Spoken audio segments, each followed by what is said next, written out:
Hello everyone, how are you? I hope you all are fine. आज हम लोग National Institute of Open Schooling का science and technology book 2 module 7 human and environment का lecture number 32 health and hygiene जो bio का chapter है और ये सेकेंडरी कोर्स है पढ़ने जा रहे हैं। तो चलिए शुरू करते हैं। Hello, dear students. Hope you all will be fine. Today we will read chapter 32 Health and Hygiene.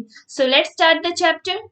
Good health is an asset for individuals, their communities, and the nation at large. A nation cannot progress without a healthy population. There are large numbers of factors which affect our health. Some of these are balanced food, clean water, and clean environment, which help to remain healthy, while others, such as germs and stressful environment, cause diseases and disorders. तो जो good health है वो हमारे लिए बहुत एक individual के लिए बहुत ज़रूरी है, उनके कम्युनिटीज़ के लिए, इनफैक्ट नेशंस के लिए, मतलब कि जितने भी पॉपुलेशंस है एक राष्ट्र के अंदर, एक देश के अंदर, उनकी जो हेल्थ है वो बहुत ही बड़े फैक्टर है। उसके ऊपर डिपेंड करता है कि जो आपका राष्ट्र है उसका प्रोग्रेस कैसे होगा। तो एक राष्ट्र का प्रगति तभी होगा जब एक इंडिविजुअल, एक व्यक्ति हेल्दी हो। तो हम लोग यहाँ पे बहुत सारे फैक्टर्स है जो हमारे हेल्थ को अफेक्ट करते हैं। कुछ बैलेंस्ड फूड की वजह से, कुछ पानी का साफ ना होना हो, तो कभी इन्वायरमेंट की वजह से भी हम लोग बीमार पड़ जाते हैं। और भी कुछ बहुत सारे कारण हैं, जैसे कि जो जर्म्स, कीटाणु हो गए, इन्वायरमेंट है वो क्लीन नहीं है, ये सब हमारे बीमारियों के और डिसऑर्डर्स के कारण है। In this lesson, we will learn that good health implies both physical and mental well-being. It, however, requires consistent efforts to maintain good health at both personal and community levels. This lesson aims to guide you to live a healthy and positive life so that you can realize your potential. तो इस chapter में हम लोग good health के बारे में पढ़ेंगे, जो कि फिजिकल भी हो, मेंटल भी हो, और कैसे जो गुड हेल्थ है उनका जो कंसिस्टेंसी है वो हमें मेंटेन करने में उसका क्या एफर्ट है, पर्सनल लेवल पे और कम्युनिटी लेवल पे। और ये लेसन आपको गाइड करेगा कि हेल्दी होने के लिए और पॉजिटिव लाइफ जीने के लिए आपको क्या क्या करना चाहिए।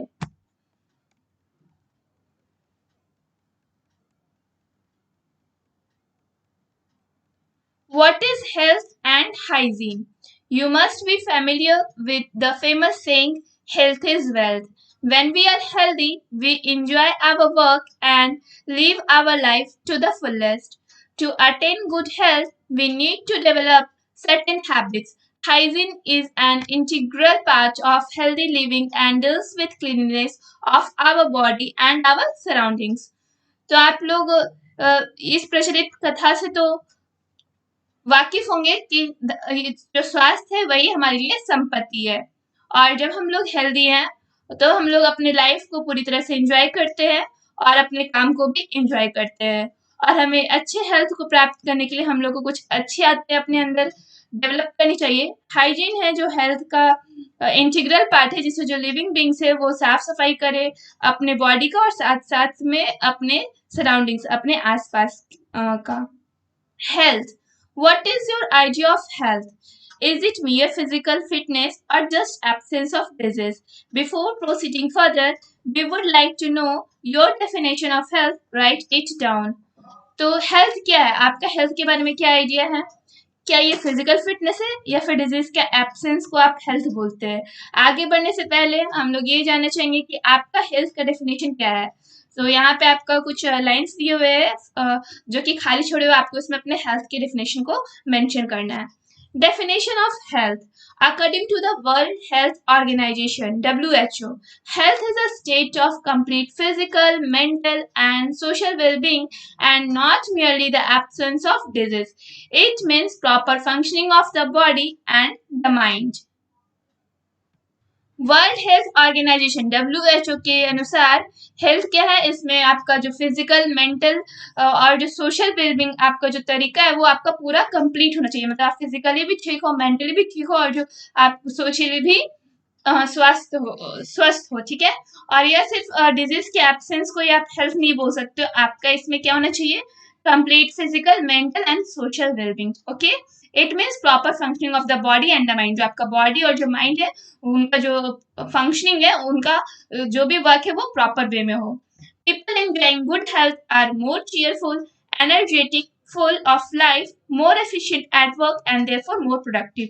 जो भी पीपल्स गुड हेल्थ जिनके हैं तो वो ज्यादा खुश होते, ज्यादा एनर्जेटिक होते, उनके अंदर ज्यादा एनर्जी होती है, उनके अपने लाइफ वो फुली एंजॉय करते हैं और वो ज्यादा अपने वर्क को एफिशिएंटली तरीके से कर सकते हैं, और उनका जो भी वर्क है उसके उसके बाद जो उनका आउटपुट निकलता है, जो रिजल्ट निकलता है, वो भी ज्यादा प्रोडक्टिव होता है। List any 2 points of similarities or differences between your definition of health and that given by WHO। तो आपको आपने जो अपना हेल्थ का डेफिनेशन दिया और जो WHO का हेल्थ का डेफिनेशन है, आपको उसमें से 2 सिमिलैरिटी निकालना और 2 डिफरेंट को निकालना और इस यहाँ पे मेंशन करना है। Try to recollect when you were sick or suffered from major illness. Were you not irritable, lost your temper for no reason, and did not feel like working because your body became weak and would not permit you to do things that you wanted to?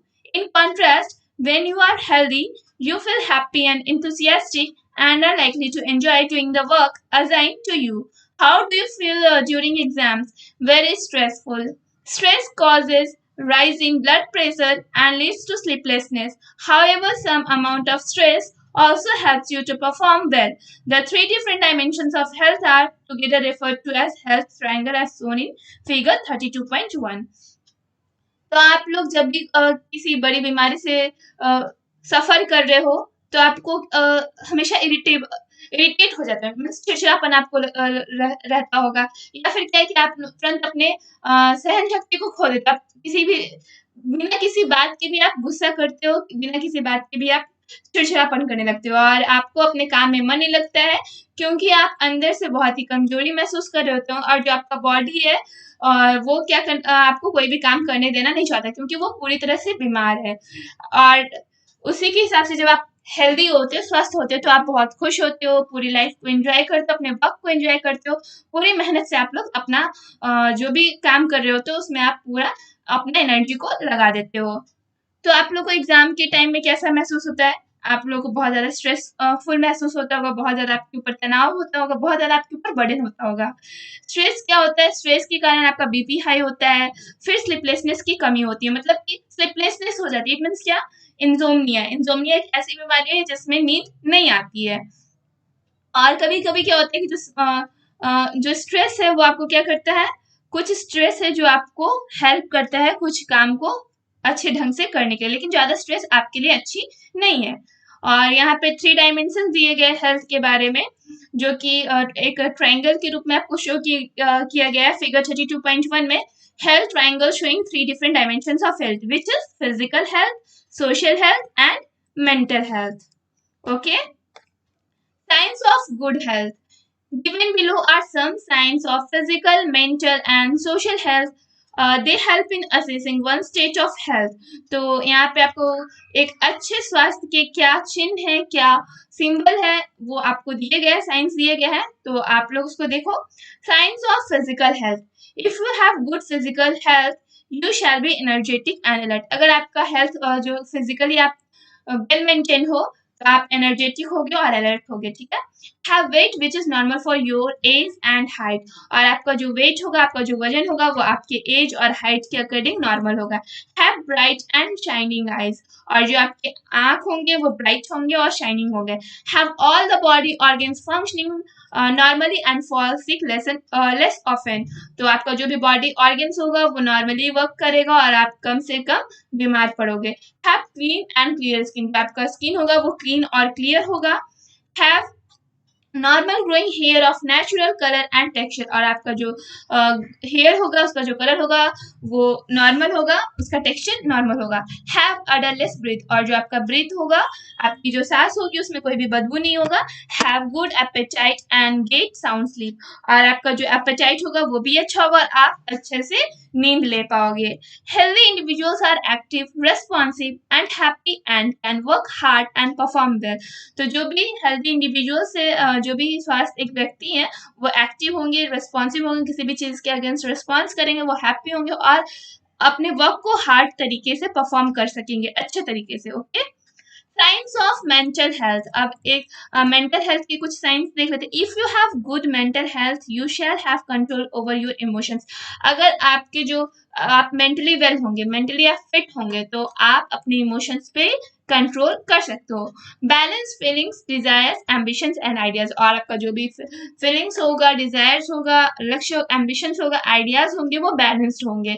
The ability to accept the realities of life and face them, और आपके life में जो भी problems चल रही हो आप उसको एक्सेप्ट करोगे, उस रियलिटीज को एक्सेप्ट कर पाओगे और उसका सामना करोगे जब आप मेंटली हेल्दी होगे। कॉन्फिडेंस इन योरसेल्फ, और अपने आप में आपका आत्मविश्वास होगा। The ability to cope with the normal stresses of life, और आप अपने नॉर्मल स्ट्रेस जो आपकी लाइफ में चल रहे हो उसका आप सामना कर पाओगे। Sensitivity towards needs of other, और आप दूसरों की जरूरतों के बारे में भी आप सेंसिटिव रहोगे, उनके भी जरूरतों को देखोगे और महसूस कर सकोगे। The ability to give and seek help when needed, और आप में ये भी योग्यता होगी कि कोई जब किसी परेशानी में हो तो आप उसकी हेल्प करोगे। The ability to cope with conflict and disagreement, और आप किसी भी चीज को, जैसे कि कुछ डिसएग्रीमेंट है या फिर कोई कॉन्फ्लिक्ट है, कॉन्फ्लिक्ट मीन्स संघर्ष, तो आपके लाइफ में जो भी संघर्ष है आप उसका सामना करोगे। ठीक है, साइंस ऑफ सोशल हेल्थ। अब हम लोग सोशली जो हेल्दी रहते हैं पीपल, उनके साइंस के बारे में देखेंगे। If you have good social health you shall have a positive attitude towards life, तो आप अगर सोशली तरीके से ठीक हो तो आपका जो भी एटीट्यूड हो वो पॉजिटिव होगा आपकी अपनी लाइफ के बारे में। Get along well with others, आप दूसरों के साथ अच्छा बिहेव करोगे। हैव अ प्रेजेंट पर्सनैलिटी, आपका जो पर्सनैलिटी होगा वो प्रेजेंट होगा, आनंद भरा, आनंद पूर्वक होगा। फुलफिल रिस्पॉन्सिबिलिटी और ड्यूटीज टुवर्ड्स अदर्स, आपका जो भी रिस्पॉन्सिबिलिटी या ड्यूटीज है दूसरों के प्रति आप उसको भी फुलफिल करोगे। हैव हेल्दी इंटरपर्सनल रिलेशनशिप, और आपका जो रिलेशनशिप्स होगा आपस में वो भी हेल्दी होगा और वो भी अच्छा होगा। Be able to express disagreement positively, और जिस चीज को आप मना करना चाहते हो आप उस चीज को एक्सप्रेस करने में एबल होगे पॉजिटिव तरीके से। Such people from a progressive society that tries to address social issues and find solutions. तो ये सब जो लोग हैं वो क्या करते हैं, एक सोसाइटी को प्रोग्रेसिव बनाते हैं और वो क्या करते हैं कि सोशल इश्यूज को फाइंड करते हैं और उनके सॉल्यूशंस को सॉल्यूशंस जो भी प्रॉब्लम्स आते हैं, जो भी इश्यूज आते हैं उसको सॉल्व करने की कोशिश करते हैं। Now we have the topic which is related to hygiene. To keep ourselves free from diseases and maintain good health, we need to practice proper hygiene. The various practices that help in maintaining health constitute hygiene. The word hygiene comes from a Greek word hygia, that means goddess of health. Adopting hygienic practices and promoting hygiene in the community, school, and workplace prevents spread of many infectious diseases. Hygiene deals with both personal health as well as community health. तो अपने आप को disease free रखने के लिए और हमारे health को मेंटेन करने के लिए हम लोग को बहुत सारे हाइजीन की आवश्यकता पड़ती है, जिसे हम लोग डेली बेसिस पे प्रैक्टिस करते हैं। तो जो भी प्रैक्टिस हम लोग अपने हेल्थ को मिलाकर जो भी कोशिश करते हैं कि हमारा हेल्थ अच्छा हो, तो उसके लिए हम लोग जो भी कोशिश करते हैं उस चीज़ को क्या बोला जाता है, हाइजीन। और जो हाइजीन जो वर्ड है वो ग्रीक वर्ड हाइजिया से आया है और इसका मतलब होता है गॉडेस ऑफ हेल्थ, स्वास्थ्य की देवी। अडॉप्टिंग हाइजीनिक प्रैक्टिस मतलब कि जो भी हाइजीनिक प्रैक्टिस है उसको अडॉप्ट करना, अपनाना और उसको प्रमोट करना कम्युनिटी में, स्कूल में या फिर जो वर्क प्लेस पे आप काम कर रहे हो। और जो भी इन्फेक्शियस डिजीज है उसको प्रिवेंट करने के लिए आप काम कर सकते हो। हाइजीन डील्स विथ बोथ और जो आपका जो हाइजीन है वो पर्सनल हेल्थ और कम्युनिटी हेल्थ दोनों से इंटर रिलेटेड है। Personal and community health. Both personal and community health are important for the well-being of an individual as well as the community. Health may be affected by the environment, availability of quality food, and other necessities. Participation of local and governmental organizations becomes essential in promoting community health. तो जो personal and community health के बारे में देखते हैं, जो भी personal और कम्युनिटी हेल्थ है वो इम्पॉर्टेंट है एक इंडिविजुअल के लिए और उसके कम्युनिटी के लिए। हेल्थ जो है वो एनवायरनमेंट से कैसे अफेक्ट होता है और जो भी क्वालिटी उसका जो अवेलेबिलिटी मतलब कि जो फूड है या फिर जो अदर नेसेसिटीज है वो कैसे इसके ऊपर अफेक्ट होता है उसके ऊपर, और जो भी लोकल या गवर्नमेंट ऑर्गेनाइजेशंस है वो कैसे कम्युनिटी हेल्थ को प्रमोट कर रहे हैं वो सब हम लोग यहाँ पे देखेंगे। ठीक है, पहले आता है personal health. In the table below we have listed some of the healthy habits commonly prescribed by adults, but we would like to know your ideas about healthy habits listed in the table given below। तो नीचे में एक table दिया गया है, उसमें जो बड़े लोग हमेशा सजेस्ट करते हैं कि आपको अपने हाइजीन को मेंटेन के लिए पर्सनल हाइजीन को मेंटेन करने के लिए क्या क्या करना चाहिए वो आपका इस बॉक्स में दिया हुआ है। और नेक्स्ट है कि आपके जो हेल्दी हैबिट्स है उसको आप कैसे सोचते हो, उसके बारे में आपको क्या है वो चीज आपको यहाँ पे लिस्ट करना है। ठीक है, तो जो बड़ों के द्वारा सजेस्ट किया गया कि brush your teeth, cut your nails, मतलब अपने टीथ को में ब्रश करो और अपने नेल्स को कट करो। Have a bath daily, wear clean clothes, और डेली नहाओ और साफ सुथरे कपड़े पहनो। ईट न्यूट्रिशियस फूड, और जो भी खाना खाओ वो उसमें पोषण भरे हो। हैव रेगुलर ईटिंग हैबिट्स, और आपका जो ईटिंग हैबिट्स हो वो रेगुलर होना चाहिए। फॉलो डिसिप्लिन लाइफ, और आपका जो लाइफ हो आप उसको डिसिप्लिन रखो, वेल मेंटेन रखो। एक्सरसाइज रेगुलरली, आप अपना जो भी एक्सरसाइज है उसको रेगुलर बेसिस पे करो। ये तो एडल्ट के हो गए चॉइस, उनके सजेशंस हो गए। अब आपकी जो चॉइस है आप यहाँ पे फिलअप करो। ठीक है, taking care of oneself to remain healthy and free from disease constitute personal health। तो अपने आप के ऊपर ध्यान रखना और अपने को डिजीज से फ्री रखना वो पर्सनल हेल्थ के एस्पेक्ट में आता है। Different aspects of personal health are given below, और कुछ पर्सनल हेल्थ का जो एस्पेक्ट है वो नीचे दिया गया है। Balanced diet, a balanced diet is one containing carbohydrates, proteins, fats, vitamins, minerals and fibers in correct proportion to meet the nutritional requirement of a person at a certain age and doing a certain amount of physical work. The energy requirement for moderately active adolescent teenage boys about 2200 to 2400 calories, whereas for adolescent girls it is 2000 calories. The food pyramid shown in figure 32.2 depicts the different categories of food and their quantities that we need to include in our diet। तो balance diet में क्या होता है, carbohydrates, protein, fats, vitamins, minerals और fibres, और वो भी correct proportional में उनका जो भी रेशियो होगा वो सही होना चाहिए, और उससे जो भी न्यूट्रिशन रिक्वायरमेंट हो एक पर्सन का सर्टेन एज के लिए और कितना वो फिजिकल वर्क करे उस हिसाब से उनको बैलेंस डाइट का सेवन करना चाहिए। और जो एनर्जी है वो एक मॉडरेटली एक्टिव एडोसेंट के लिए कितना कैलोरी चाहिए, लड़की के लिए 2200 टू 2400 कैलोरीज, और वहीं एक गर्ल के लिए कितना चाहिए 2000 कैलोरीज। ओके, और जो भी आपका यहाँ पे एक पिरामिड दिया हुआ है फिगर 32.2 में, जो कि शो कर रहा है डिफरेंट कैटेगरीज ऑफ फूड और उनकी क्वांटिटीज के बारे में जो हमारे डाइट में इंक्लूड होना चाहिए। ठीक है, आप इस पिरामिड को ध्यान से देख लो। यहाँ पे फिगर 32.2 शो क्या कर रहा है, balance diet chart for an adult per day. Okay, personal hygiene, following are some necessary hygienic habits: regular toilet habit, regular bowel movement keeps us free of waste generated within the body। तो personal hygiene में क्या क्या hygienic habits हम लोग उसको देख लेते हैं। रेगुलर टॉयलेट हैबिट, आपका जो टॉयलेट हैबिट होना चाहिए वो रेगुलर होना चाहिए, क्योंकि इसमें जो भी वेस्ट आपकी बॉडी में जनरेट होता है उसका जो रिमूव कर दोगे तो आप हेल्दी रहोगे। Washing hands before eating, our hands may carry many diseases causing germs and therefore we must wash them with soap or ash before taking food। और आप लोग अपने हाथों से बहुत कुछ टच करते हो तो आपके हाथों में बहुत सारी डिजीज जिस causing germs मतलब कि ऐसे germs आ जाएंगे जिससे बीमारियां लगती हो, तो उसको साफ करने के लिए हम लोग को सोप और या फिर ऐश का इस्तेमाल करना चाहिए खाना खाने से पहले। Bathing regularly and wearing clean cloth, आप रेगुलर बेसिस पे नहाओ और क्लीन क्लॉथ पहनो। Bathing regularly keeps our body free of dirt, body lice and germs। तो रेगुलर बेसिस पे नहाने से क्या होता है कि हमारा बॉडी है वो डर्ट से फ्री होता है और जो भी जर्म्स और जो बॉडी लाइस होते हैं उससे भी हम लोग बचे रहते हैं। क्लीनिंग द टीथ, अब दांतों की सफाई। When we eat, some food particles may remain stuck to our teeth. These particles attract germs which harm our gums and teeth and cause bad breath. Brushing teeth every morning and after dinner helps in their removal. तो जब भी हम लोग खाना खाते हैं तो उसके जो कुछ पार्टिकल्स होते हैं वो हमारे दांतों में चिपके रहते हैं।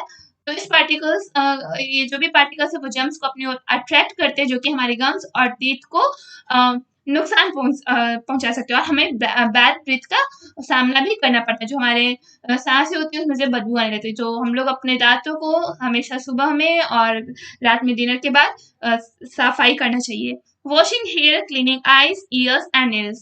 Regular washing and combining of hair and washing eyes with clean water helps to keep the germs away. Nails of both hands should be clipped regularly. Nail biting is unhygienic and must be avoided. तो हम लोग को क्या करना चाहिए? हमेशा अपने आप हमें अपने बालों को कंघी करना चाहिए, अपने आंखों को धोना चाहिए और हमें वाटर जो भी हम लोग वाटर पीते हैं यूज करते हैं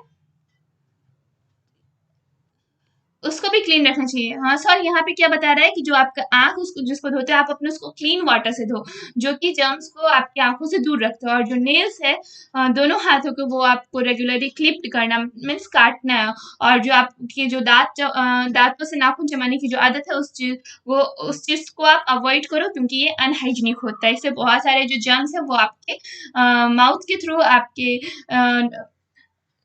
बॉडी में एंटर कर सकते हैं। Domestic hygiene, we dust and mop our houses to keep them clean and free from dirt, flies and germs.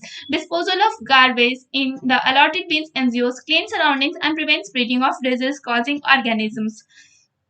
Used sanitary napkins need to be wrapped and put in the garbage bins.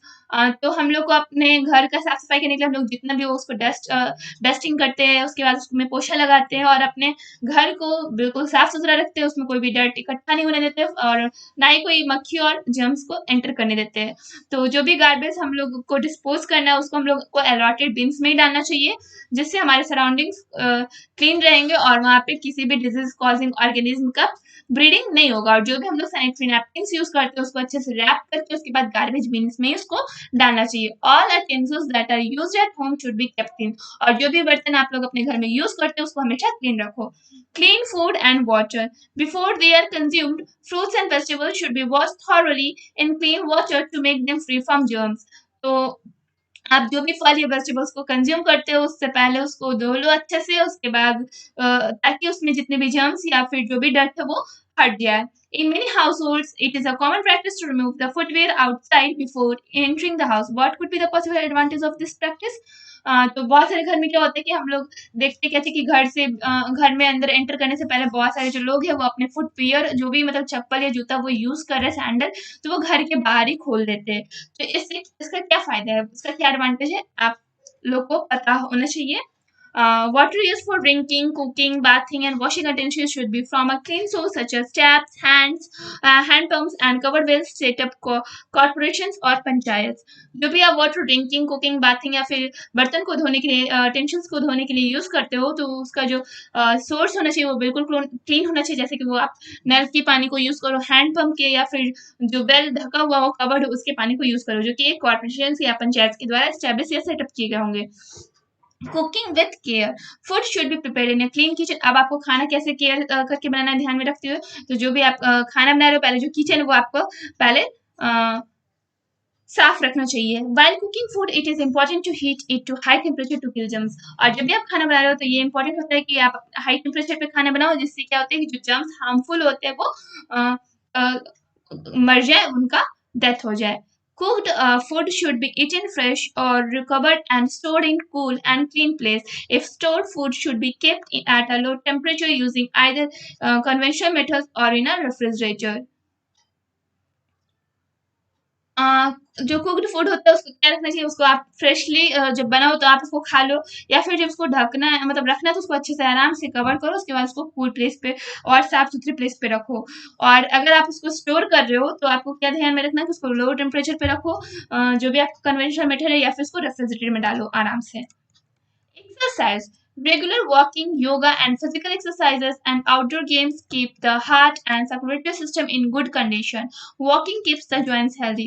तो regular walking और जो yoga physical exercise है या फिर outdoor games खेलते हो आप, तो उससे आपका जो हार्ट और सर्कुलेटरी सिस्टम है तो वो गुड सिस्टम है, वो गुड कंडीशन में होगा। और आपका जो वॉकिंग है, आप जो चलते हो, तो उससे आपका जो ज्वाइंट्स है वो हेल्दी होगा। Regular sleep and relaxation is necessary for good health. और आप आराम से सो, आराम करो, और ये सब क्या है, गुड हेल्थ के लिए बहुत ही ज्यादा आवश्यक है। Abstaining from habit forming substances such as smoking, chewing of betel nut, gutkha, tobacco and drinking alcohol। तो आप ये सब गंदी आदतों से दूर रहो, जैसे कि आप स्मोक कर रहे हो या फिर बिटेल नट चबा रहे हो या फिर गुटखा, टोबैको और ड्रिंक अल्कोहल को ड्रिंक करो। ये सब गंदी आदतें, सबसे दूर रहो। These are addictive and their continuous use damages the liver, kidney, heart, gums, and teeth. You may have noticed that spitting is quite common among people who chew bitter nut, gutka, and tobacco. We must stay away from such habits and try to convince others to do the same. You will learn more about in 18 section 32.6. तो आप लोग जो भी addictive चीजों का आप लगातार use करते हो, तो उससे लीवर, किडनी और हार्ट, गम्स और टीथ की जितने भी आपकी बॉडी ऑर्गन्स है वो सब डैमेज हो जाएंगे। और आप लोगों ने ये नोटिस किया होगा जरूर कि जो भी लोग गुटखा या फिर बिटेल नट या फिर टोबैको को चबाते हैं, तो वो उनकी जो थूकने की आदत है वो कहीं भी थूक देते हैं। और हम लोग को ऐसी आदतों से दूर रहना चाहिए और दूसरों को भी इसके लिए कन्विंस करना चाहिए कि वो भी ऐसा ना करे। और आप इस चीज के बारे में 32.6 सेक्शन में आराम से डिटेल से इस चीज को पढ़ोगे, ठीक है।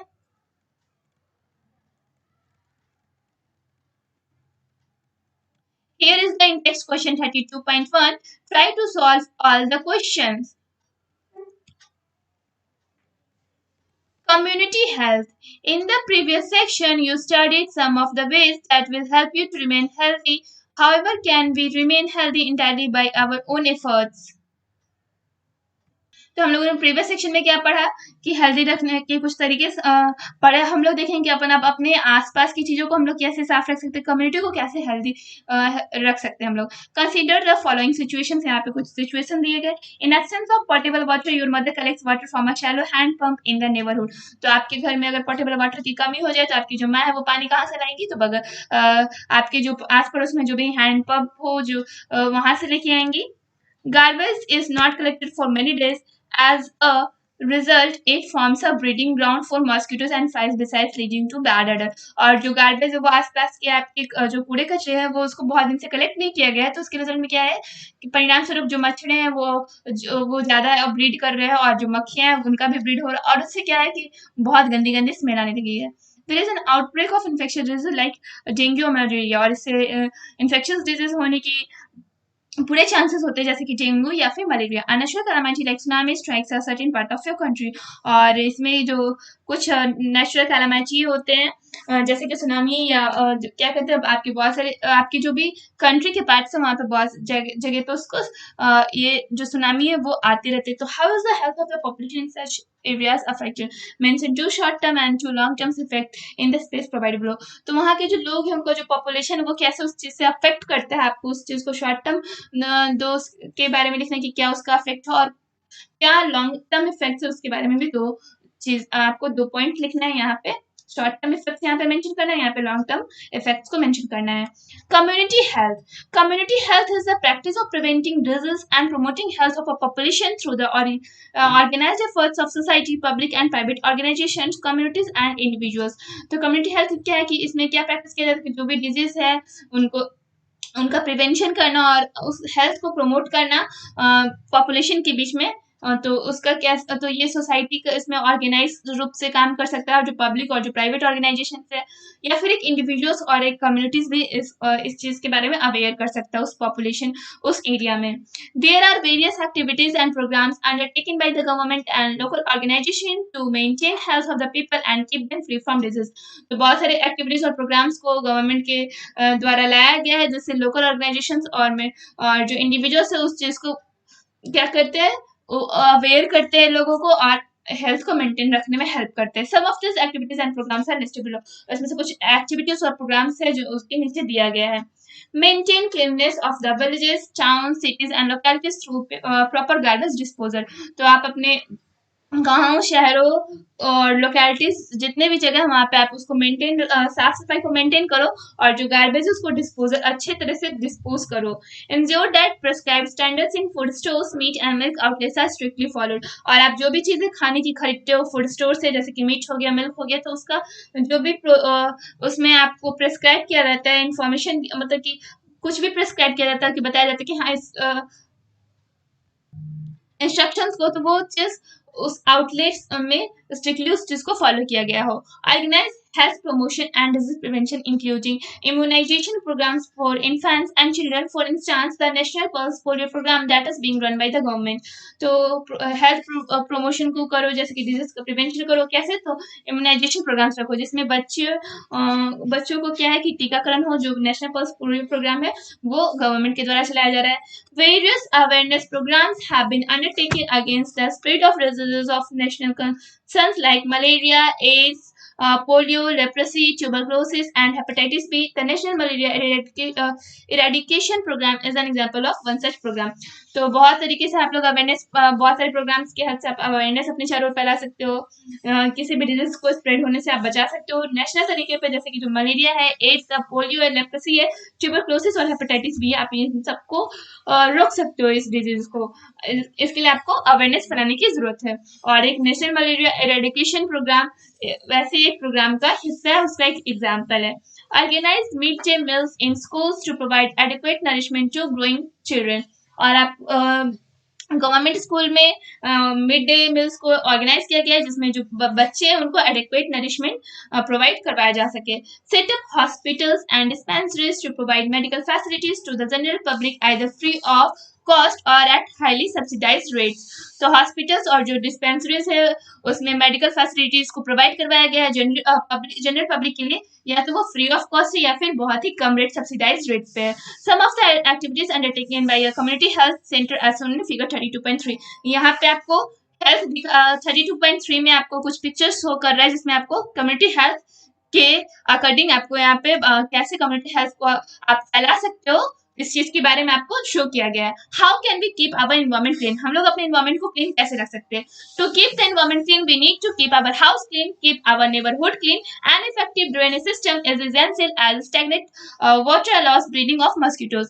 अपने एनवायरमेंट को क्लीन रखने के लिए हमें क्या करना चाहिए? अपने हाउस को, अपने घर को क्लीन रखना चाहिए, अपने आस पड़ोस को साफ रखना चाहिए, और हमें एक ड्रेनेज सिस्टम जो कि रुके हुए पानी को अपने अंदर अलाउ नहीं करे और पानी को उसमें स्टैग्नेट ना होने दे, वो ड्रेनेज सिस्टम अच्छा हो, इफेक्टिव हो, जिससे कि मॉस्किटोज का ब्रीडाइजेशन ना हो, मॉस्किटो ब्रीड ना करें। The Bhagidari scheme. It is the government's responsibility to provide civic amenities like water, electricity, roads, and garbage disposal facilities. However, every individual who use these facilities has a responsibility in maintaining them. Taking this idea forward, the government of Delhi has launched a unique scheme named Bhagidari, which aims at electing people's participation in governance. The basic idea is to establish a dialogue between the stakeholders, that is the government departments and citizens groups like resident welfare association RWAs and market and traders association MTAs, in order to work out solutions to common civic problems. तो ये government की responsibility क्या है कि वो लोगों के बीच में जागरूकता फैलाए, जैसे कि और जो भी वाटर, इलेक्ट्रिसिटी और रोड्स और जो गार्बेज डिस्पोजल की जो भी फैसिलिटीज है वो उस चीज को वो प्रोवाइड करवाए। लेकिन इसमें इंडिविजुअल्स, मतलब कि जो एक लोग होते हैं, उनकी भी कुछ कर्तव्य है, उनकी भी कुछ ड्यूटी है कि वो इस रिस्पॉन्सिबिलिटी को मेंटेन करके रखे। और इस आइडिया के तहत गवर्नमेंट ने दिल्ली में एक स्कीम, यूनिक स्कीम को लॉन्च किया, जिस स्कीम का नाम है भागीदारी सिस्टम। ये क्या करता है कि वो पीपल के पार्टिसिपेशन जो भी है वो गवर्नमेंट से कैसा है उस चीज को ये शो करता है। उसमें जो भी आइडिया है तो उसमें क्या करते हैं कि जो भी पीपल्स के आइडिया वो गवर्नमेंट के साथ शेयर किया जाए। तो उसमें क्या किया कि डायलॉग को यहाँ पे स्टेक होल्डर्स, गवर्नमेंट डिपार्टमेंट से जो स्टेक होल्डर्स है और जो सिटीजन ग्रुप्स है उनके बीच में आपस में डायलॉग, जो भी मतलब की बातचीत होता है उसके कन्वर्सेशन को वो लोग एक दूसरे से डिस्कस करते हैं। और रेसिडेंट वेलफेयर एसोसिएशन RWAs और जो market and traders association MTAs है, वो क्या करते हैं, वो सारे सॉल्यूशंस को और जो भी सिविक प्रॉब्लम्स, मतलब कि जो भी लोग हैं उनके जितने भी प्रॉब्लम्स है उनको सॉल्व करने के लिए कोशिश करते हैं। And here is the text question 32.2, try to solve this questions. अभी चैप्टर खत्म नहीं हुआ है, बचा हुआ पार्ट नेक्स्ट वीडियो में कवर अप करने वाले हैं। अगर इस चैप्टर से कोई भी प्रॉब्लम हो, किसी भी टॉपिक से या क्वेश्चन आंसर से, तो अपना प्रॉब्लम को शेयर करें कमेंट बॉक्स में, हम लोग से सॉल्व करने की कोशिश करेंगे। Thank you everyone.